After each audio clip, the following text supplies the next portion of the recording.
Olá, meus amigos. No vídeo de hoje iremos concluir o 5º volume da Patrística, que trata das primeiras obras de Ambrósio de Milão, que iremos estudar aqui no canal. E hoje iremos tratar da obra sobre a penitência, que é a última contida aqui neste volume 5, tá bom? Sejam todos bem-vindos, nós estamos no canal Nossa Filosofia Bárbara.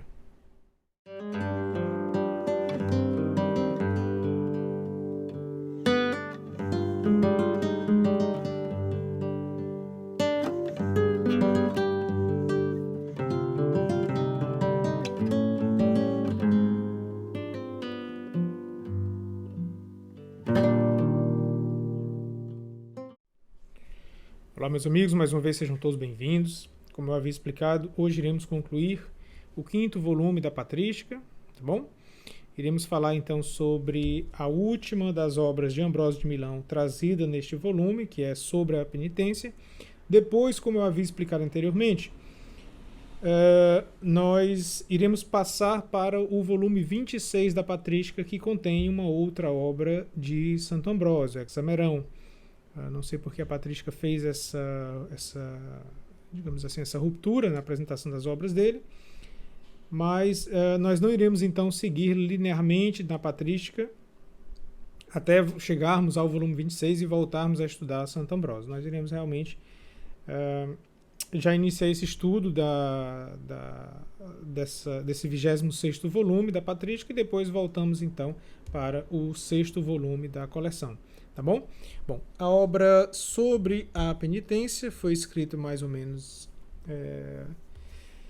entre 380 e 390, não temos como dar uma data precisa, e ela foi escrita como, digamos assim, um ataque aos partidários de Novaciano. Bom, então, antes de iniciarmos a análise sobre a obra, eu preciso falar um pouco sobre quem foi Novaciano e as ideias que ele defendia. Bom, mas antes disso eu gostaria de aproveitar para nos situarmos um pouco aqui dentro da história da Igreja. Creio que é até uma falha que eu tenho cometido aqui no canal, mas que eu vou tentar corrigir com o avançar aqui do nosso trabalho, tá bom? Bom, eu gostaria então de apresentar para vocês os 22 primeiros papas da Igreja Católica e tentar situar um pouco aqui a nossa discussão, tá bom? Bom, o primeiro deles, né, como todos nós sabemos, foi o São Pedro, que ele foi papa de 42 até 67. Depois nós temos São Lino, de 67 a 76. Em seguida, São Cleto, ou Anacleto, de 77 a 78. De 89 a 98 nós temos o São Clemente I. De 98 a 105, que é o 5º Papa, nós temos São Evaristo. O 6º Papa, ele foi de 105 a 115, é o São Alexandre I. A seguir nós temos São Sisto I, que teve seu papado de 115 a 125. De 125 a 136, temos São Telésforo. De 137 a 140 temos o 9º Papa, que é São Higino. De 140 a 155, o São Pio I. De 155 a 166 temos Santo Aniceto. O nosso 12º Papa, ele vai de 166 a 175, que é São Sotero. O 13º vai de 175 até 189, que é o Santo Euletério. O 14º vai de 189 até 199, é o São Vítor I. Em seguida temos de 199 a 217, São Zeferino. E de 217 a 222 temos São Calixto I. Aqui nós identificamos um primeiro antipapa, é o Hipólito, que vai de 217 a 235. Né? Nós temos então aqui o 17º, que é o 220, que vai de 222 a 230, que ainda tem um antipapa, observe que ele vai até 235, que é o São Urbano I. E o 18º temos de 230 a 235, que é o São Ponciano. Em 235 a 236 temos o Santo Antero, onde se localiza um pouco a nossa discussão, tá bom? O 20º Papa, ele vai de 236 até 250, que é São Fabiano. Seguido de São Fabiano, nós temos o 21º Papa, que vai de 251 até 253, que é São Cornélio. Bom, e aqui em 251 nós temos então o antipapa, que é justamente Novaciano, sobre quem iremos discutir um pouco aqui nesse nosso vídeo de hoje, tá bom? Bom, em seguida nós temos de 253 a 254 São Lúcio I. Bom, aqui justamente nessa região de 236 até 253 vai se localizar um pouco a nossa discussão de hoje. Bom, então nós observamos que o Novaciano foi o segundo antipapa da história da Santa Igreja. Ele foi um padre romano que por volta de 251 se opôs à eleição do Papa Cornélio, o Papa justamente que se seguiu, como nós vimos aqui nessa apresentação, que se seguiu ao Papa Fabiano, né, que foi martirizado durante a perseguição de Décio em 250. Bom, de certa forma, a origem dessa disputa entre o Novaciano e o Cornélio é que Novaciano argumentava que o Papa Cornélio era muito benévolo em seus critérios para aceitar os cristãos arrependidos que haviam abandonado a igreja durante a perseguição de Décio. Bom, vejamos então alguns pontos da biografia de Novaciano. Ele nasceu por volta do ano 200 em Roma, e há uma referência muito interessante sobre ele em uma carta do Papa Fábio, quando ele era então bispo de Antioquia. Nesta carta, o Papa Fábio relata que, quando ainda catecúmeno, Novaciano esteve possuído e passou por um processo de exorcismo. Durante tal processo de exorcismo, ele esteve muito mal. Os exorcistas acreditavam que ele não iria sobreviver e fizeram às pressas um batismo. Bom, contudo, Novaciano se recuperou e ele não chegou a receber o resto dos sacramentos, e muito menos o batismo foi confirmado pelo bispo, o que levaria depois o Papa Cornélio a até duvidar da sua validade. Bom, Novaciano era um homem culto, de forte conhecimento literário, sua eloquência era elogiada e ele foi promovido ao sacerdócio, provavelmente por Fabiano, apesar de protestos de Cornélio, do clero e de muitos leigos, né, devido justamente ao não reconhecimento do seu batismo. Bom, lembramos que estamos aqui ainda no Império Romano. O Império Romano ele vai de 26 a.C. até 476 d.C. Entre os anos de 249 e 251, o Império Romano ele esteve sob o comando de um dos seus mais cruéis imperadores, Caio Mécio V Trajano Décio. Décio havia sido reconhecido general do Império e foi considerado imperador pelo Senado após a morte do seu antecessor, Filipe, o árabe, que morrera no campo de batalha justamente por exércitos comandados por Décio. Bom, incomodado com o crescimento dos cristãos, ele determinou a construção de templos pagãos, assim como reforçou os cultos e os sacrifícios do passado. Bom, contudo, ele foi, apesar disso, vendo os seus templos cada vez mais vazios e as igrejas cristãs cada vez mais cheias. E, com isso, ele empreendeu aquela que ficou conhecida como a oitava perseguição aos cristãos, né?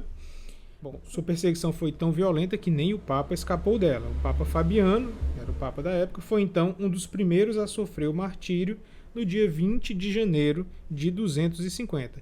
E o papado foi proibido de eleger um sucessor.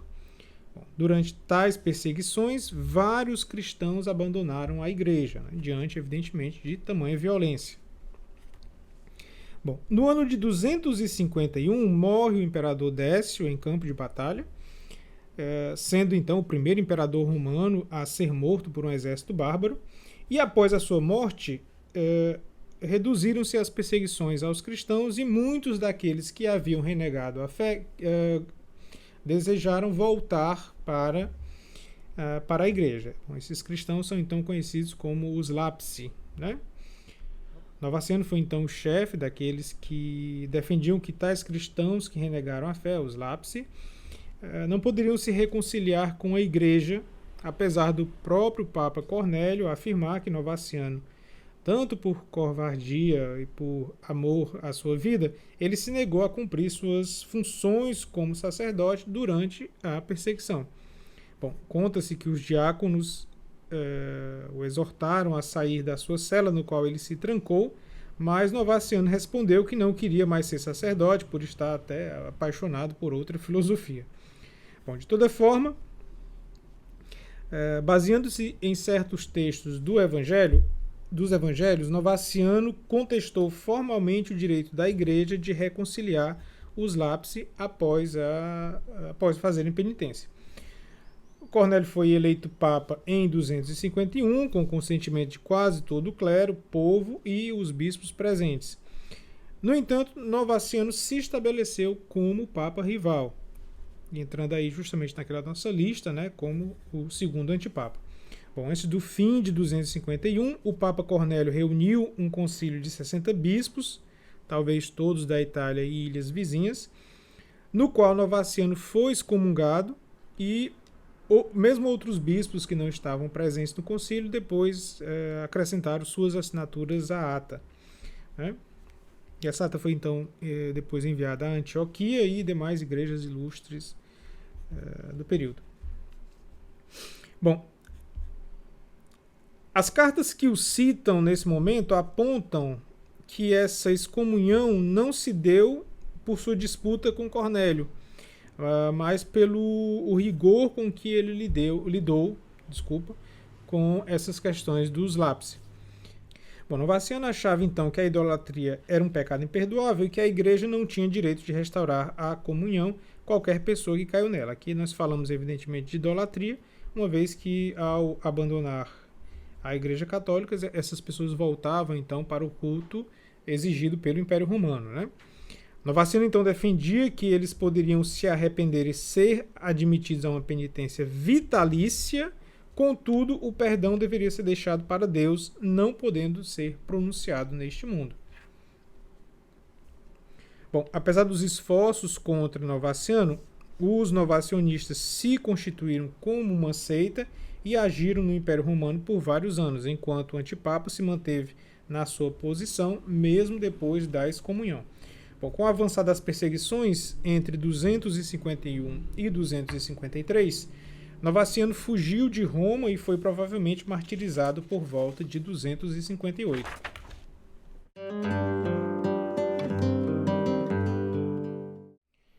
Novaciano foi sucessivamente excomungado por vários concílios em Roma e em Cartago, mas o seu partido sobreviveu, de modo que quase 180 anos depois, Santo Ambrósio precisou, ou achou necessário, escrever essa obra sobre a penitência, de penitência.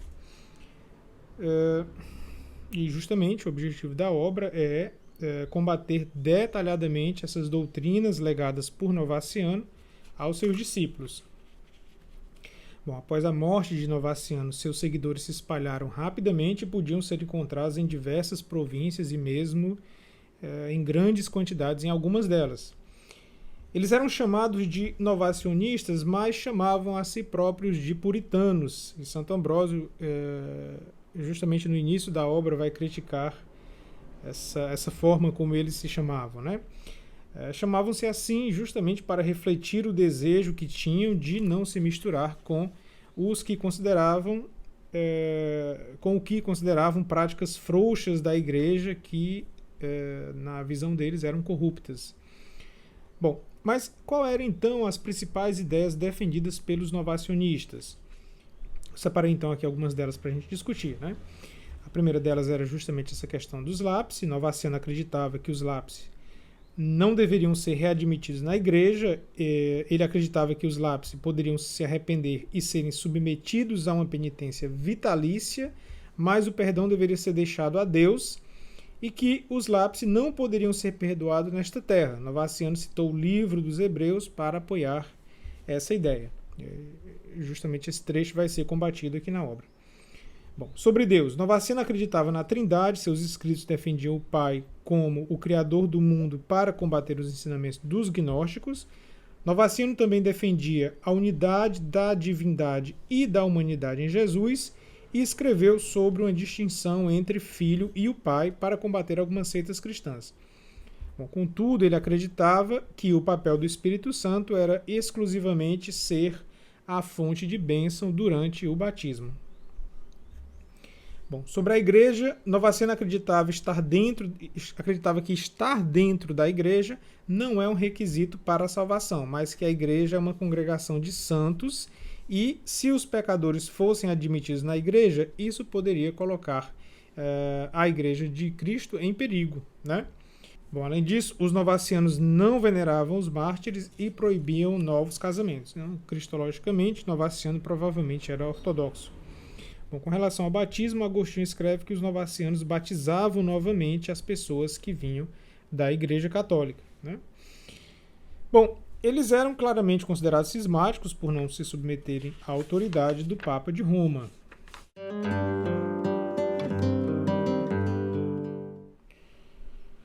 Bom, sobre a penitência, está dividida em duas partes, denominadas livro 1 e livro 2. No livro 1, Santo Ambrósio reivindica o direito absoluto da igreja a ligar e desligar pecados. Aqui está fazendo uma clara referência a Mateus 16, 19,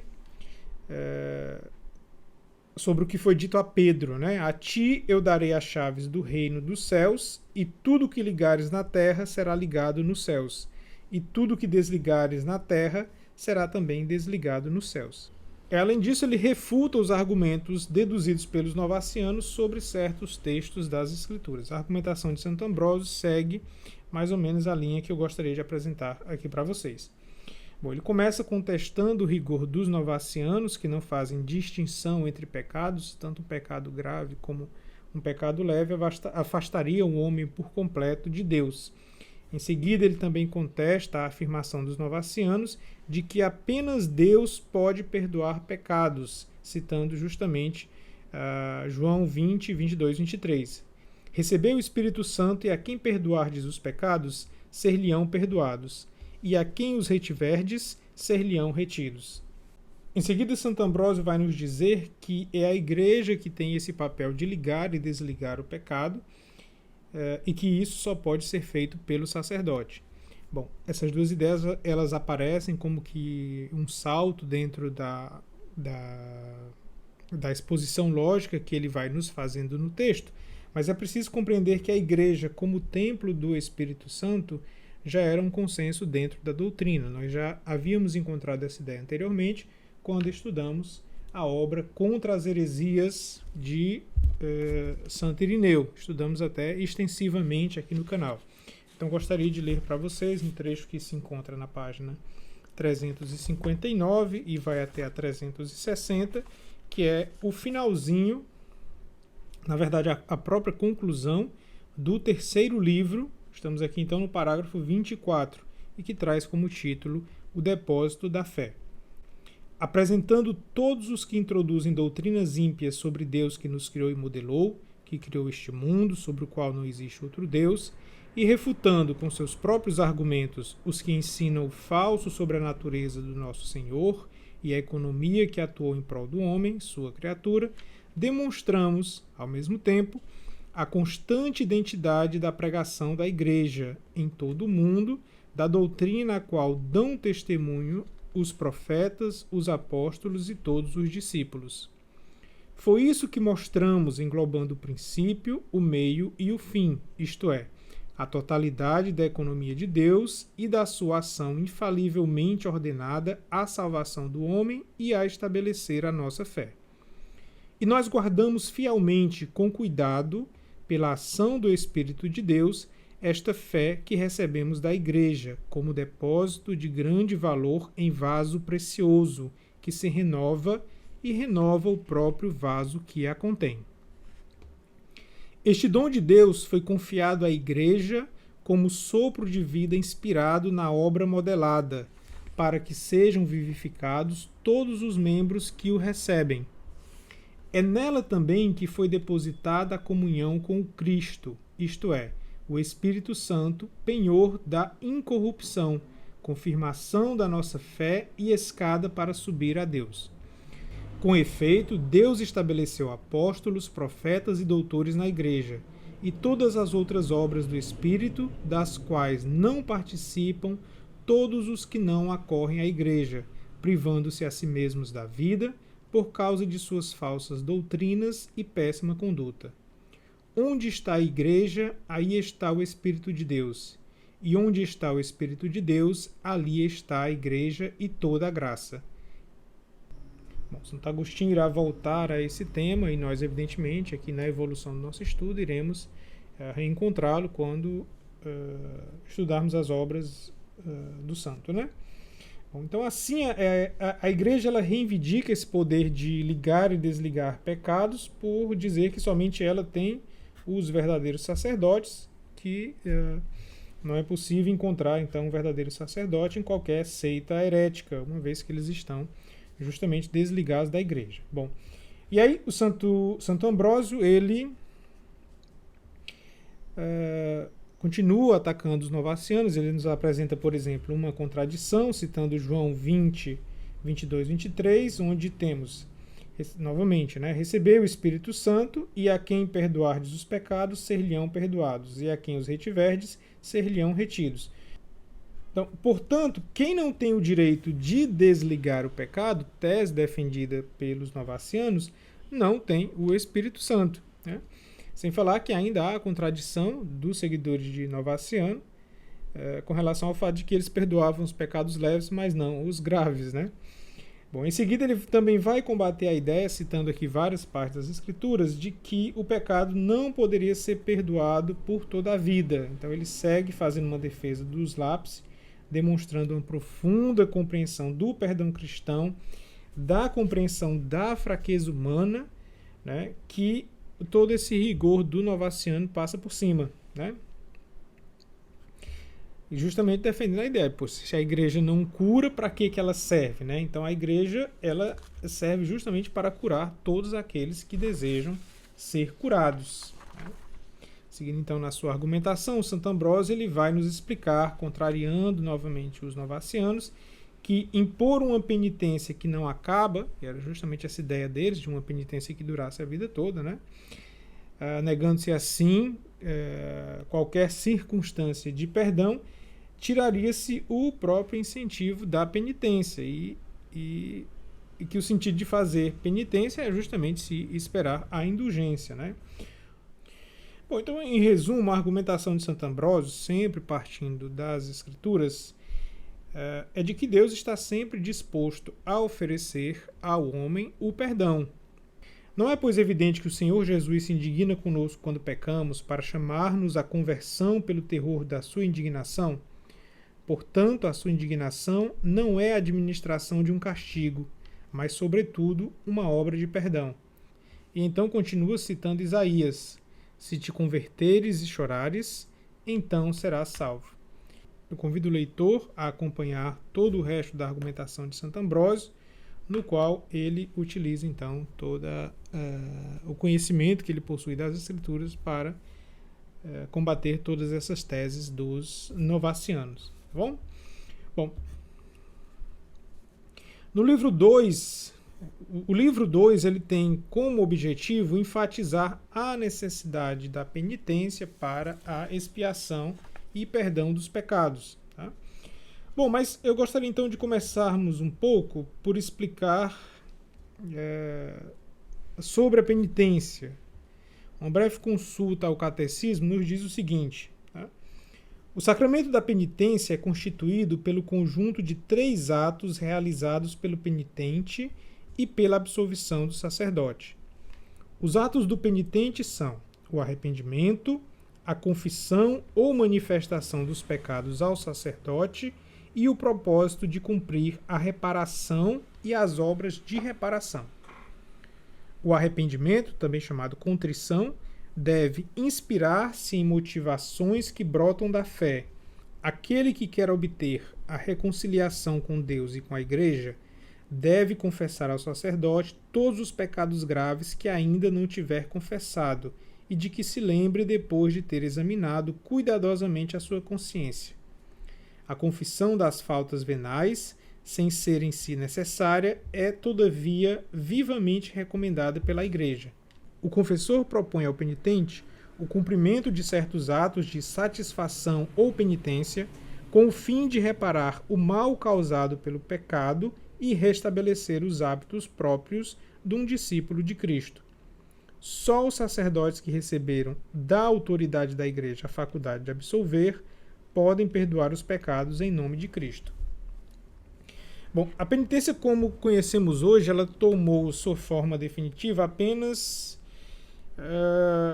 a partir dos séculos XII ou mais provavelmente do século XIII, tá bom? Eu fiz então uma breve pesquisa sobre a evolução da penitência, mas como eu não entendo profundamente sobre isso, eu deixei a referência aqui para vocês tirarem suas próprias conclusões. Aqui nessa referência que eu apresento, ele até indica alguns livros, mas eu não tive tempo de ler esses livros e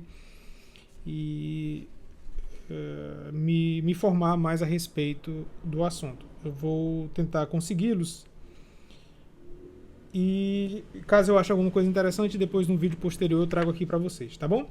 Então, o que eu encontrei lá foi o seguinte: até mais ou menos o século IV, a comunidade eclesial era formada por cristãos que, em sua maioria, tinham recebido o batismo quando adulto, muitas vezes depois de um prolongado esforço de conversão. Foi o que nós vimos aqui justamente até nas obras de Santo Ambrósio que estudamos anteriormente. Nessa situação, nasceu uma forma específica de celebrar a penitência e reconciliação dos cristãos pecadores. Em geral, essa forma de penitência é indicada pelos historiadores como penitência canônica, por ser regulada por algumas normas ou cânones estabelecidos em alguns concílios da primeira metade do século IV e em algumas cartas penitenciais particularmente importantes.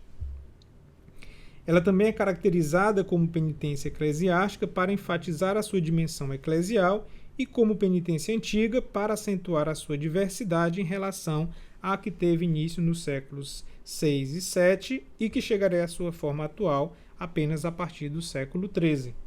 Bom, em teoria, apenas os pecados graves eram objetos de penitência. Frequentemente os textos falam daqueles pecados que, de acordo com o Novo Testamento, excluem do reino, do corpo de Cristo e da salvação, né?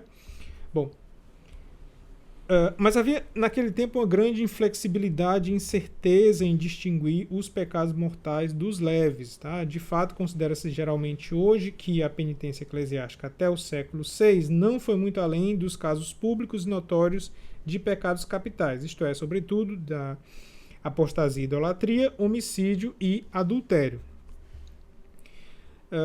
Bom, mas se deve acrescentar que a situação era mais ou menos rígida e aberta de acordo com os tempos e as regiões. Novamente, informação aqui da fonte que eu retirei, tá bom? A penitência entre os séculos VI e VII tem como característica principal a sua irrepetibilidade, porque ela era concedida uma única vez na vida, coisa que o Santo Ambrósio também vai defender aqui no livro, tá bom? Esse princípio aparece afirmado pela primeira vez nos escritos conhecidos como Pastor de Hermas, que já estudamos aqui no canal também, tá bom? Se o cristão já reconciliado recaía no pecado, ele podia ser admitido novamente entre os penitentes, rezava-se por ele, mas nunca lhe era concedida a reconciliação oficial ou a absolvição uma segunda vez. Se ele tivesse parecido arrependido, né, por um certo período, ele poderia receber a comunhão eucarística no momento da sua morte, sem prévia absolvição ou reconciliação oficial. Bom, houve também um período de penitência tarifada, né? E ao que parece a primeira vez que isso aconteceu foi na Espanha, em 589. O modo foi duramente criticado por muitos clérigos, mas já no século VIII estava bastante difundida. Bom, na sua forma atual, a penitência ela permaneceu centrada na acusação dos pecados como sinal de conversão e na absolvição do sacerdote, reduzindo ao mínimo as obras de penitência a serem cumpridas depois da absolvição. É essa forma particular do sacramento da penitência que a teologia escolástica e o Concílio de Trento teve em mente, tá bom? Então, no início a acusação dos pecados ocorria na habitação do presbítero, mas já desde o início do século XI, todo o rito se desenvolvia geralmente na igreja, diante do altar, com o ministro sentado em uma cadeira simples. No fim da Idade Média, com o Concílio de Trento, foi prescrita uma sede fechada que só a partir do século XVII tornou-se o móvel em uso atualmente, né, digamos assim, atualmente nas igrejas, né, no caso do confessionário. Bom, quanto à sua frequência, foi requerida uma certa periodicidade desde o século IX, mas só foi no Concílio de Latão, o quarto, né, em 1215, que foi prescrita a confissão anual e todos os cristãos que se reconhecessem culpados de pecado grave, tá bom? Bom, como eu disse, retirei isso aqui tudo da fonte colocada aí na descrição do vídeo e corretas ou erradas as informações fica aí a critério da fonte, tá bom? Realmente eu não tive tempo para estudar esse material além disso. Bom, então dessa forma, nesse segundo livro, Santo Ambrósio ele inicia nos explicando que essa penitência ela deve não só ser feita com solicitude, mas também com prontidão, tá bom? Ele também faz uma defesa contrariando os novacionistas que, ao cair em pecado, não é preciso um novo batizado para ser perdoado, tá bom?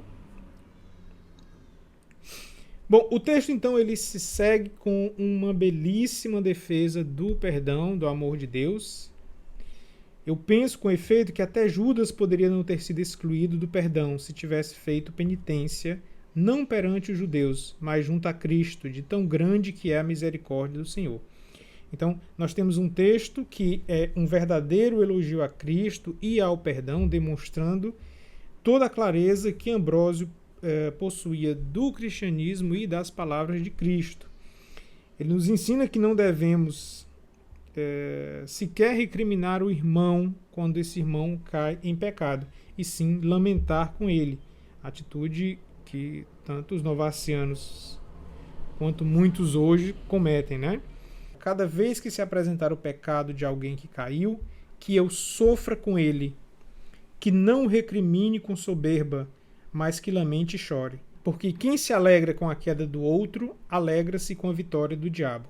Assim, intensifiquemos o pranto quando ouvimos dizer que se perdeu um homem pelo qual Cristo morreu.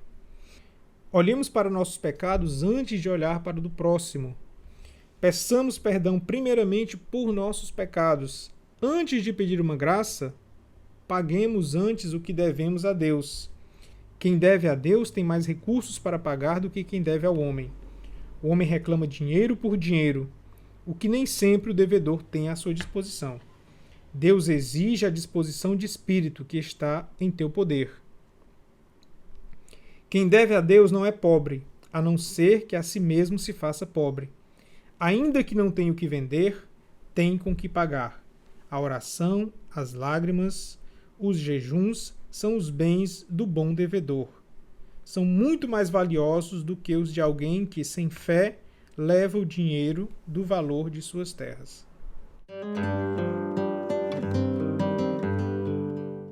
Bom, sobre os pontos delicados da obra, eu não cheguei a encontrar nenhum erro de tradução. Na verdade, eu só busco por erros de tradução quando eu encontro alguma parte da obra em que eu não compreendi bem o que estava escrito, e às vezes eu desconfio que possa ter vindo de um erro de tradução e vou buscar em alguma outra tradução ou na tentativa de ler o original. Mas aqui não encontrei nada, tá bom? Outro ponto delicado da obra é justamente essa defesa de Santo Ambrósio de que a penitência só poderia ser feita uma vez na vida. Nós já deixamos claro esse ponto de vista histórico aqui, tá bom? E nós encontramos, por exemplo, essa defesa na parte 170, quando ele diz: há quem pense que se deva fazer penitência muitas vezes. Tais pessoas satisfazem em Cristo sua luxúria, que ele está citando o Timóteo 1. De fato, se fizessem a penitência com seriedade, não pensariam em repeti-la depois, pois assim como há um só batismo, assim também há uma só penitência, isto é, aquela que se faz publicamente. Pois todos os dias devemos arrepender-nos do pecado, mas esta é a penitência para os delitos mais leves, e aquela para os mais graves. Como eu expliquei, eu deixo aí para vocês a referência no final do vídeo, tá bom? E vou dar uma olhada também nesse material que é citado lá e tentar encontrar alguma informação interessante que possa trazer aqui no futuro para outras discussões. É um tema que provavelmente iremos reencontrar aqui na evolução do nosso estudo, no decorrer das demais obras da patrística, então teremos outras oportunidades de discutir sobre eles, tá bom? Bom, espero que tenham gostado do vídeo. Peço que compartilhem com amigos que acreditam que tenham interesse nesse trabalho que estamos desenvolvendo aqui, tá bom? Ajudando assim o nosso canal a crescer. Um forte abraço para todos e que Deus os abençoe.